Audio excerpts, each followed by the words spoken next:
So, ich persönlich kann eigentlich nur sagen, berufsständische Organisationen kann es durchaus geben, waren die Fachgruppen auch. Wir waren ja, wenn du so willst, Lobbyisten. Ja. Innerhalb der Gewerkschaft. Die muss es geben, ne? Aber dann muss man die Grenzen der Verantwortung kennen. Das ist ganz wichtig, Friedel. Man kann nicht einen Schaden anrichten mit ein paar Leuten, der riesengroß ist, nicht zu verantworten. Das darf man nicht machen.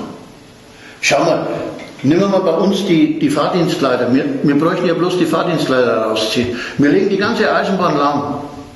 In Hamburg, in Frankfurt, in München.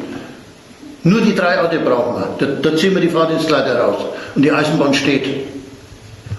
Oder nehmen wir mal die Zugleiter. Wie viele Zugleiter hast du denn in ganz Deutschland? Vielleicht 50. Mit 50 Leuten, die kann ich fürstlich ausstatten, wenn sie streiken.